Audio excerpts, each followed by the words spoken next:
The night Karen slid into my ditch, the storm was so fierce you could barely see 10 feet ahead.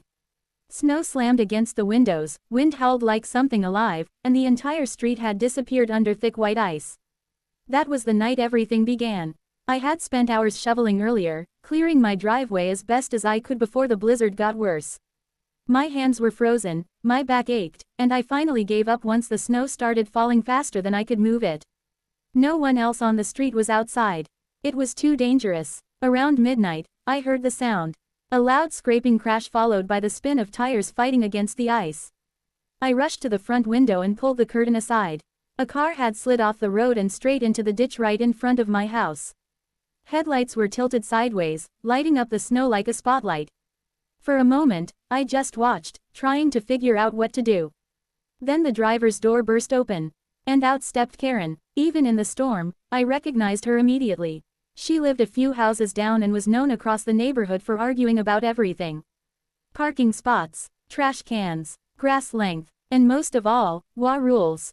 She looked furious. Snow whipped across her face as she marched toward my driveway, her boots sinking into the fresh snow. I opened the door before she even reached it, thinking maybe she needed help. But the second she saw me, she started shouting. "This is your fault," she yelled over the wind. I blinked, confused. "What? You didn't shovel properly," she snapped. "Your snow and ice caused me to slide." I stood there, stunned. The road was completely covered. No one could see where pavement ended or where the ditch began. It was a full blizzard. Yet she was standing there, pointing at me like I had pushed her car off the road myself. "I was just trying to get home," she continued, her voice sharp. "And now look what happened." Behind her, the car's engine roared as the wheels spun uselessly in the ditch.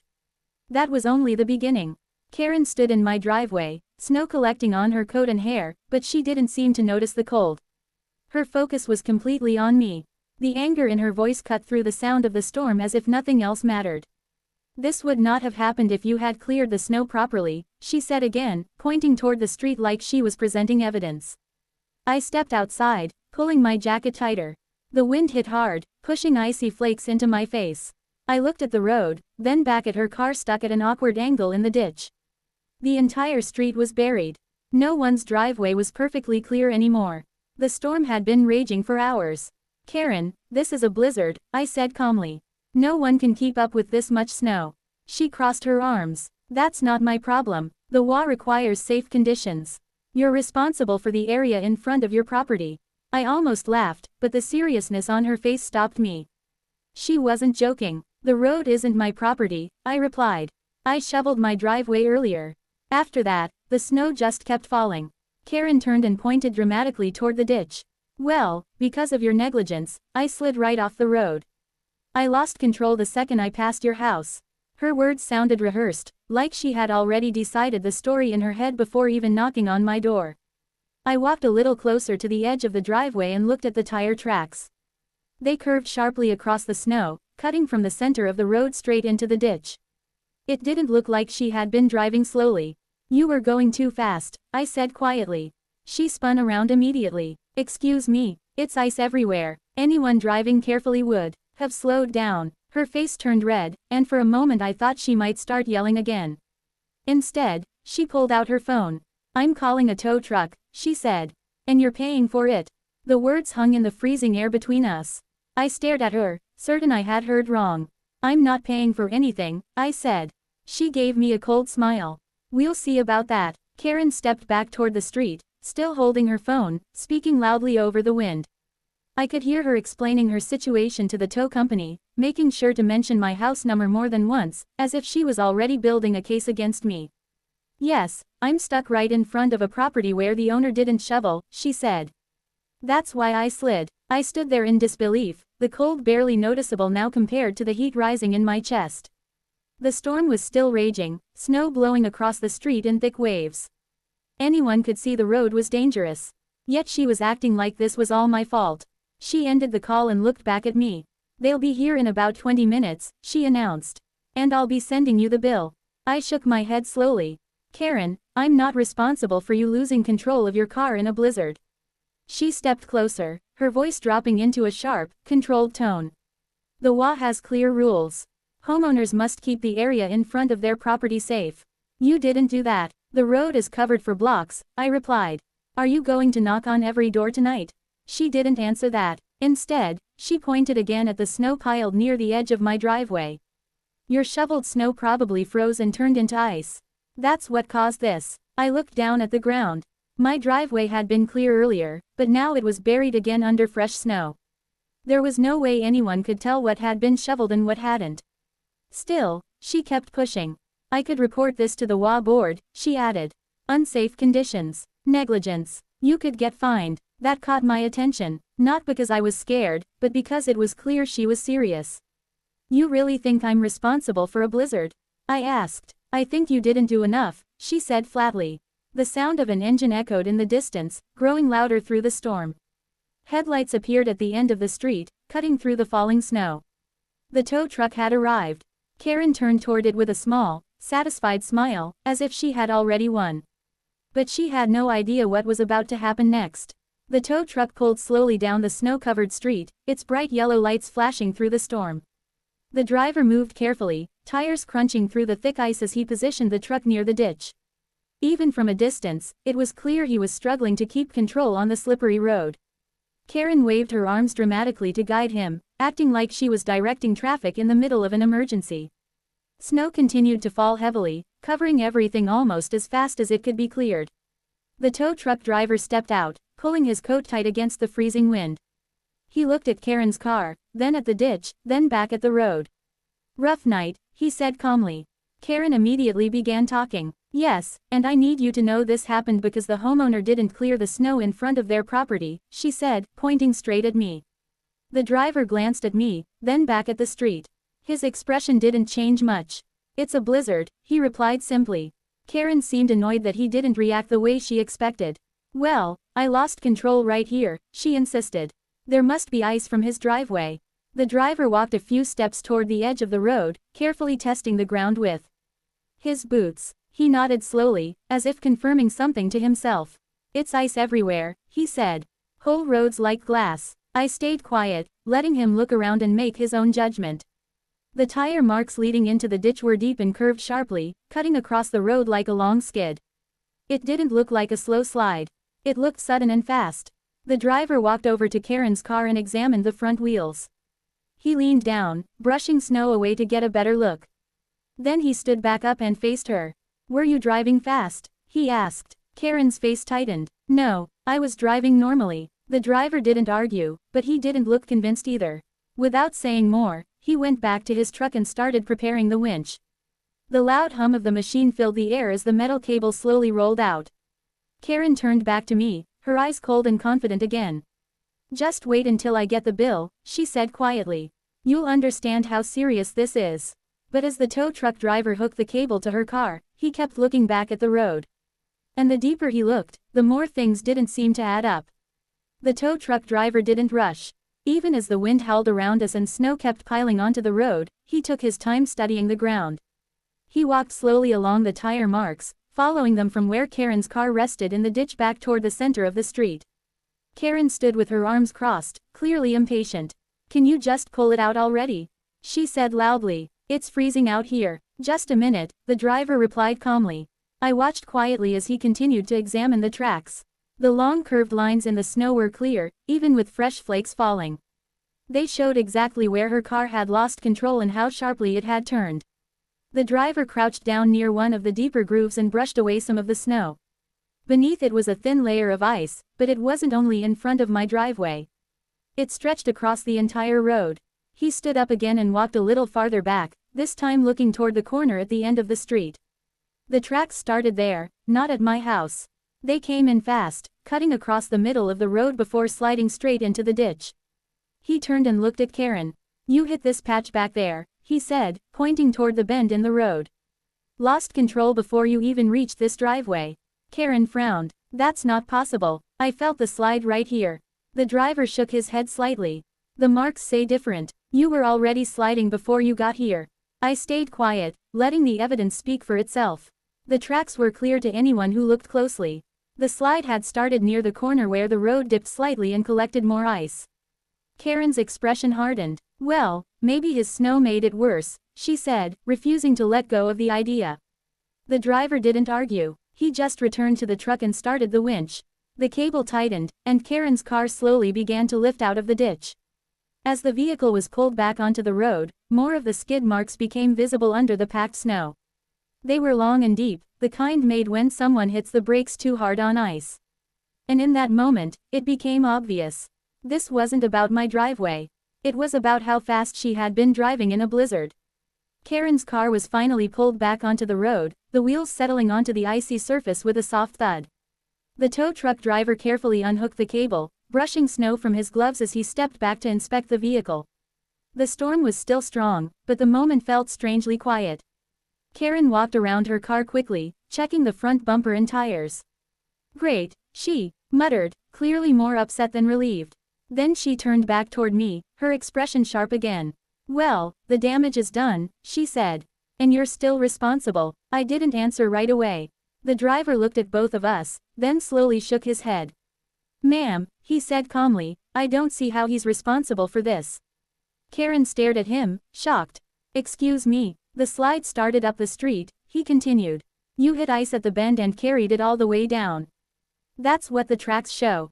Karen crossed her arms again, her voice rising. "There's ice everywhere because people don't take care of their property." The driver pointed toward the road behind her. "This whole street is ice. It's a blizzard. Nobody can keep up with this kind of snow." For a moment, Karen looked like she wanted to argue more. But then she changed her approach. "Well, I still expect him to pay for the tow," she said, nodding in my direction. "This happened in front of his house. The HOA rules are clear about maintaining safe conditions." That was the first time the driver actually frowned.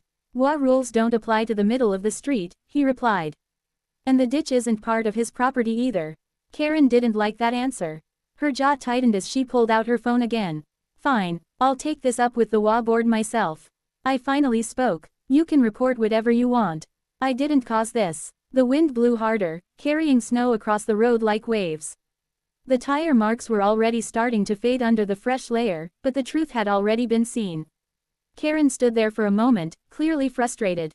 She looked at the driver, then at me, as if deciding what to do next. And that's when she said something that changed everything again. Karen slipped her phone back into her pocket, then turned to face the tow truck driver again. Snow was collecting on her shoulders, but she seemed too focused to notice. Her voice was calmer now, but there was something sharper underneath it. "How much is the tow?" she asked. The driver glanced at his small handheld device. "With the storm conditions and late-night call, it'll be about $200. Karen nodded slowly, as if she had expected that. Then she turned to me with a look of complete confidence. "You can just pay him directly," she said. "That'll make this easier." For a moment, I thought she was joking. "I'm not paying for your tow," I replied. Her expression hardened instantly. "This happened in front of your house. You should take responsibility." The tow truck driver stayed quiet, clearly not wanting to get caught in the middle. The wind picked up again, pushing snow across the road in thick waves. "I didn't cause your car to slide," I said, keeping my voice steady. "You lost control on ice. That's not on me." Karen took a step closer, lowering her voice like she was making a serious point. "If you had cleared your driveway better, there wouldn't have been ice at the edge. That's what made me lose control." I shook my head. "The entire road is ice. It started up at the corner." "He already said that." She ignored that completely. "If you don't pay," she continued, "I'll report this to the HOA. They can fine you for creating unsafe conditions." That was the moment I realized she wasn't just upset. She was trying to pressure me. The driver finally spoke up. "Ma'am, I can take payment by card or cash," he said gently. "But I need to know who's paying." Karen didn't even look at him. Her eyes stayed locked on me. "He is," she said firmly. I felt a mix of frustration and disbelief. The storm, the crash, the blame, and now this demand, like I owed her something. "I'm not paying for a crash I didn't cause," I said clearly. For a second, there was nothing but the sound of the wind and the low rumble of the truck engine. Karen's face turned red with anger. And that's when everything finally reached its breaking point. Karen opened her mouth as if she was about to start shouting again, but before she could speak, another set of headlights slowly appeared at the far end of the street. The bright beams cut through the falling snow, growing closer until a dark SUV carefully pulled up behind the tow truck. The engine shut off, and a man stepped out, pulling his coat tightly around him.